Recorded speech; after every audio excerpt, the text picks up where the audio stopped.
मंच पे आसीन मेरे साथ भारतीय जनता पार्टी के सम्माननीय अध्यक्ष आदरणीय जेपी नड्डा साहेब, भारत सरकार के यशस्वी मंत्री और मेरे भाई धर्मेंद्र प्रधान जी, हमारे गृह राज्य से उपस्थित विनय सहस्त्रबुद्धे जी, हमारे मध्य प्रदेश के भारतीय जनता पार्टी के अध्यक्ष बीडी शर्मा साहेब, अनिल जैन जी, राष्ट्रीय महामंत्री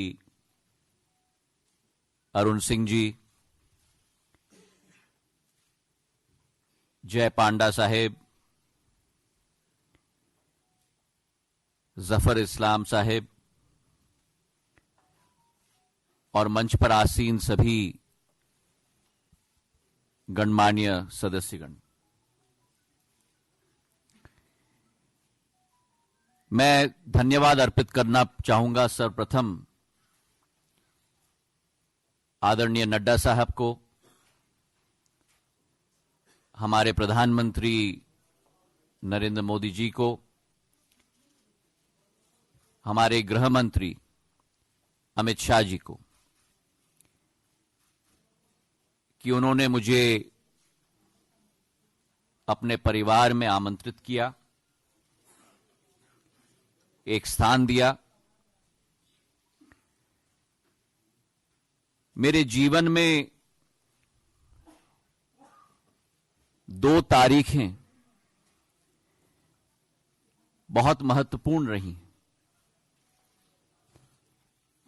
व्यक्ति के जीवन में कई बार ऐसे मोड़ आते हैं जो व्यक्ति के जीवन को बदल के रख लेते हैं, और मेरे जीवन में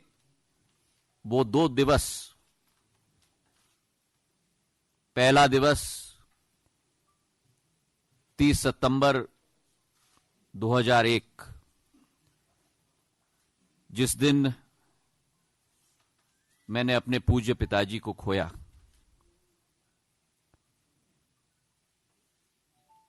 एक जीवन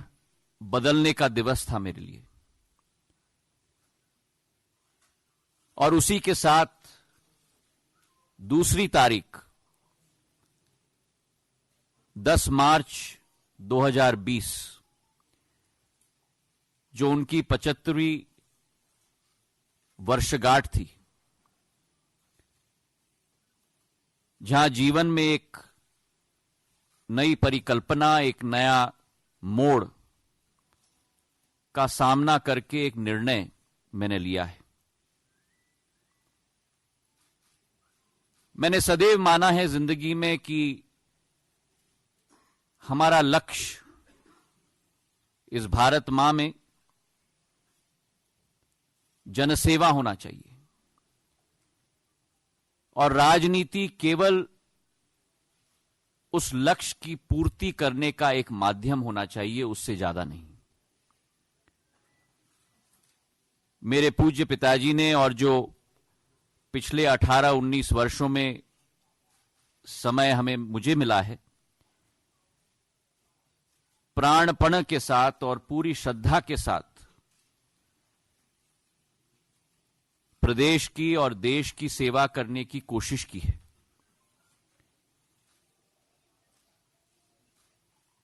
भारतीय कांग्रेस पार्टी के द्वारा,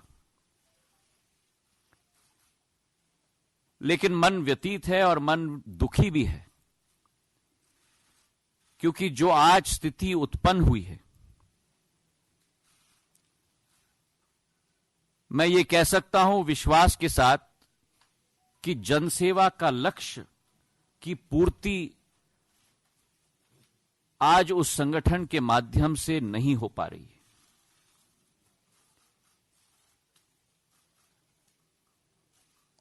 और इसके अतिरिक्त वर्तमान में जो स्थिति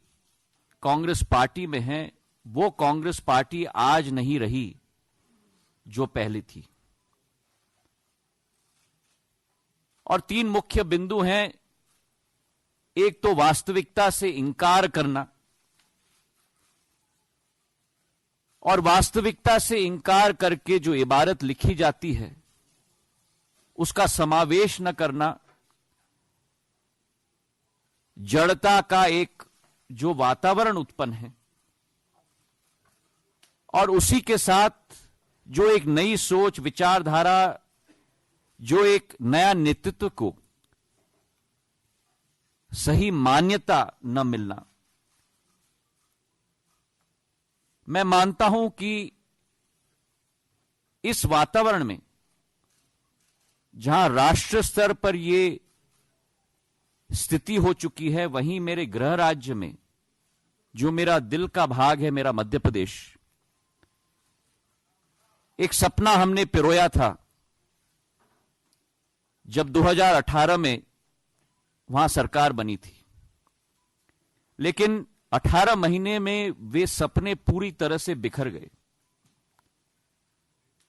चाहे हम किसानों की बात करें, जहां कहा गया था कि 10 दिन में हम ऋण माफ करेंगे, 18 महीने बाद भी वो नहीं हो पाया है।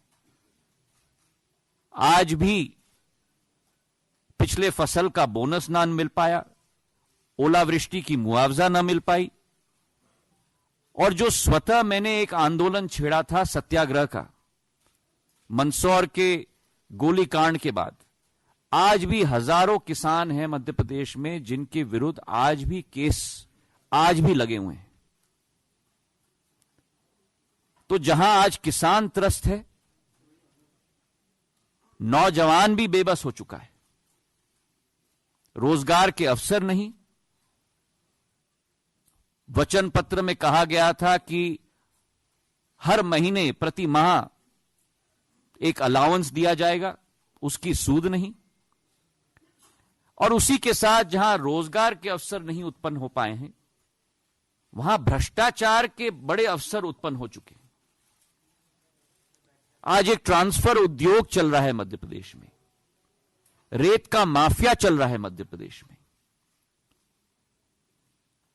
और जब यह स्थिति राष्ट्र स्तर पर अलग विडंबना, राज्य स्तर पर अलग स्थिति, और जब सत्य के पथ पे कोई व्यक्ति चलता है, मूल्यों के आधार पर कोई व्यक्ति चलता है, तो तब मैंने निर्णय लिया कि आज अगर भारत माता और भारत को हमें प्रगति और विकास के रास्ते पे चलाना होगा, तो आज मैं अपने आप को सौभाग्यशाली समझता हूं कि नड्डा जी ने, प्रधानमंत्री जी ने और अमित शाह जी ने मुझे वो मंच प्रदान किया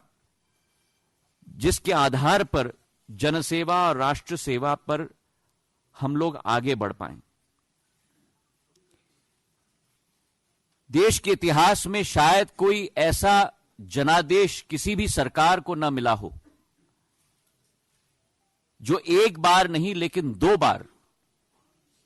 हमारे प्रधानमंत्री नरेंद्र मोदी जी को मिला है। और उस जनादेश का एक सक्रिय,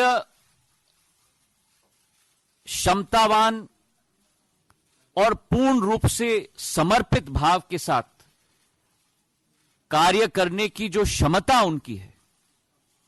और आज देश का नाम जो विश्व स्तर पर उन्होंने बढ़ाया है, योजनाओं की क्रियान्वयन की क्षमता जो उनमें है, जो आज के नहीं लेकिन भविष्य की चुनौतियों को परखना और परखने के बाद उनके सामना करने के लिए योजना बनाना, ये जो क्षमता उनमें है, मैं मानता हूं कि भारत का भविष्य पूर्ण रूप से उनके हाथों में सुरक्षित है। मैं आज नड्डा जी को मैं धन्यवाद अर्पित करना चाहता हूं कि आज यह मंच उन्होंने मुझे प्रदान किया और मैं उत्सुक हूं नड्डा जी के साथ साथ हमारे राष्ट्रीय अध्यक्ष के रूप में हमारे प्रधानमंत्री जी नरेंद्र मोदी जी के दिखाए हुए रास्ते पर, हमारे गृह मंत्री अमित शाह जी पूर्व अध्यक्ष के दिखाए हुए रास्ते पर और हजारों सैकड़ों करोड़ों भारतीय जनता पार्टी के कार्यकर्ताओं के साथ मिलकर जनसेवा और देश के विकास में योगदान का अवसर मुझे मिलेगा। इसके लिए मैं कृतज्ञ हूं इन सभी महानुभावों का। बहुत बहुत धन्यवाद।